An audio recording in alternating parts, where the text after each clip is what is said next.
کیا قرآن واقعی ثواب حاصل کرنے کی کتاب ہے یا یہ غور و فکر کرنے کی کتاب ہے؟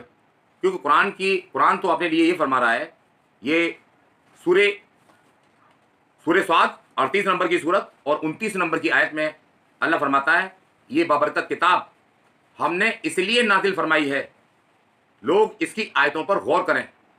کیا کریں؟ غور. لوگ اس کی آیتوں پر غور کریں.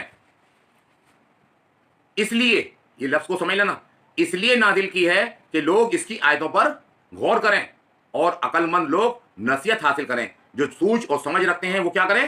نصیحت حاصل کریں. اور انسان کو، عام آدمی کو نصیحت کی ہی ضرورت ہوتی ہے. مسئلے مسائل تو مولوی بھی نہیں حل کر پائی آج تک اسی قرآن نالج کر. انہوں نے بھی کچھ کا کچھ، کوئی کچھ کہتا ہے کوئی کچھ کہتا ہے، سب قرآن ہی پڑھتے ہیں. لیکن عام آدمی کے لیے جو اہم چیز ہے وہ نصیحت ہے، پرہیزگاری ہے. وہ پرہیزگاری اور نصیحت بآسانی قرآن سے انسان سمجھ بھی سکتا ہے، عمل بھی کر سکتا ہے، کوئی دشواری نہیں آ سکتی. تو غیر مسلم اگر قرآن کو سمجھے تو وہ ہدایت پر آ جائے. اور ہمارے یہاں کیا مشہور کیا ہوا ہے کہ اگر بنا عالم کے تم نے قرآن کو سمجھا تو گمراہ ہو جاؤ گے.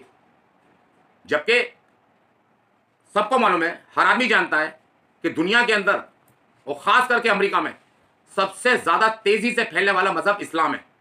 وہ کیا پڑھتے ہیں؟ کیا وہ کسی مولوی کی کتاب پڑھتے ہیں؟ کیا وہ کسی عالم کی کتاب پڑھتے ہیں؟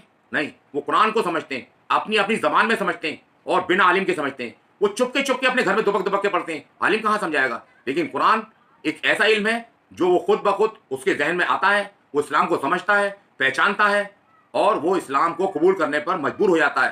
اس کو حق سامنے آ جاتا ہے اور وہ سمجھ لیتا ہے یہی وہ کتاب ہے جو اللہ کی طرف سے اتاری ہوئی ہے. اس کو سمجھانے کے لیے کوئی نہیں جاتا اور وہ اسلام کو صحیح سے پہچان لیتا ہے اور پہچاننے کے بعد میں وہ اسلام قبول کرتا ہے. کوئی اس کے پاس جاتا ہے سمجھانے کے لیے، کوئی عالم ہوتا ہے اس کو سمجھانے کے لیے. ہاں، اگر کسی مسئلے میں الجھتا ہے تو کسی عالم سے پوچھ بھی لیتا ہے. وہ تو ہر کتاب کا یہی ہے. ساری کتاب کوئی آدمی نہیں سمجھ سکتا. وہ جب بھی کہیں الجھے گا کسی جاننے والے سے پوچھ لے گا. لیکن ساری کی کتاب سمجھنے کی ضرورت نہیں ہے کسی عالم سے. کہیں کسی مسئلے میں اگر اس کے دماغ میں نہیں آئے گی تو وہ کسی بھی عالم سے معلوم کر لے گا. ایک ترجمہ نہیں ہے، دوسرا ترجمہ دیکھ لے گا، تیسرے کا دیکھ لے گا، چوتھے کا دیکھ لے گا. اللہ نے عقل دی ہے، وہ اپنی صحیح منزل تک پہنچ ہی جاتا ہے.